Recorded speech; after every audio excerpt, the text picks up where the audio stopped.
اقبال کا وہ شعر کہ تو اس سے پیمانہ امروز و فردا سے نہ ناپ، جاوداں پہم دماں ہر دم جواں ہے زندگی۔ اس ضمن میں قرآن مجید میں سورہ مومن کی ایک آیت ہے، بڑی عظیم آیت ہے، اور اکثر و بیشتر مفسرین اسے بالکل سمجھ نہیں سکے، یہاں تک کہ میں نے 1966 میں پہلا مضمون لکھا تھا جب میں لاہور منتقل ہوا ہوں 65 میں، تو مجھ سے فرمائش کی تھی مدیر اہل اعتصام نے، جو فوت ہو گئے، محی الدین سلفی نام تھا ان کا، اللہ تعالیٰ مغفرت فرمائے، کچھ لکھو اہل اعتصام کے، میں نے ایک مضمون لکھا حقیقت زندگی، اس میں یہ آیت کوٹ کی۔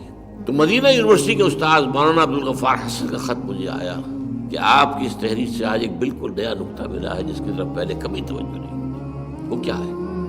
اس سورہ مبارکہ میں ایک آیت میں نقشہ کھینچا گیا ہے کہ جو جہنمی ہے وہ فریاد کریں گے اللہ سے، ربنا امتنا اثنتین واحییتنا اثنتین فاعترفنا بذنوبنا فہل الی خروج من سبیل۔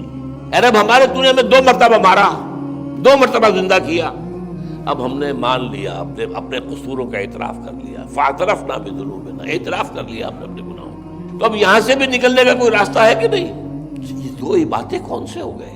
ہم تو ایک ہی موت سے واقف ہیں، 2 احیا کون سے ہو گئے؟ ہم تو ایک ہی احیا سے واقف ہے جو ہوگا قیامت کے دن۔ نہیں، یہ ہے اصل میں وہ بات۔ ایک اور انداز میں بھی یہ آئی ہے سورہ بقرہ میں، کیف تکفرون باللہ وکنتم امواتا فاحیاکم ثم یمیتکم ثم یحییکم ثم الیہ ترجعون۔ تم کیسے اللہ کا انکار کرتے ہو؟ جبکہ تم مردہ تھے تو اللہ نے زندہ کیا، پھر تمہیں مارے گا، پھر زندہ کرے گا، پھر تم اس کی طرف لوٹ جاؤ گے۔ اب اکثر لوگوں نے یہ کہا مردہ سے مراد یہ ہے کہ وہ تو عالم اس میں تھے، خاک میں تھے، اس میں تھے، اس میں تھے، یہ مردہ تھے تو زندہ کیا۔ بات غلط ہے۔ اس کا ہے وہ تصور کہ پہلی تخلیق ہماری ہوئی عالم ارواح میں، صرف ارواح، یہ تخلیق ہے، یہ احیاء نہیں ہے، تخلیق ہے۔ اس کے بعد عہد لے کر ہم سے الست بربکم قالوا بلی، ہمیں سلا دیا گیا یا کولڈ سٹوریج میں رکھ دیا گیا۔ اس کے بعد یہ عالم مادی کی تخلیق ہوئی، یہاں ایک ارب سالوں کے بعد جو بھی نظام بنا ہے، اب رحم مادر میں ایک حیولہ تیار ہوا ہے، 4 مہینے کا ہے ابھی جنین، وہ اس کی روح لا کر وہاں سے یہاں ڈال دی گئی۔ یہ احیاء اول ہو گیا، پہلا اماتہ ہو گیا، جب ارواح کو سلا دیا گیا اماتہ ہو گیا، پھر اب یہ احیاء اول ہو گیا۔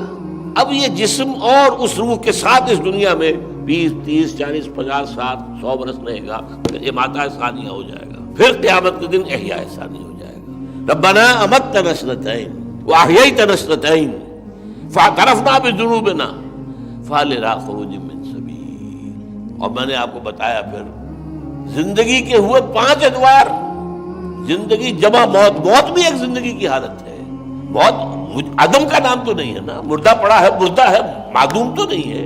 چنانچہ ہمارے وجود کے 5 ادوار ہیں، عالم ارواح میں، پھر روحوں کے کولڈ سٹوریج میں، پھر عالم مادی میں، پھر عالم برزخ میں، پھر عالم آخرت۔ 3 زندگیاں ہو گئیں، ایک عالم ارواح کی زندگی، دوسری اس دنیا کی زندگی، تیسری عالم آخرت کی زندگی۔ یہ ہے زندگی کہ تو اسے پیمانہ امروز و فردا سے نہ ناپ، جاوداں پہ ہم دماں ہر دم جواں ہے زندگی۔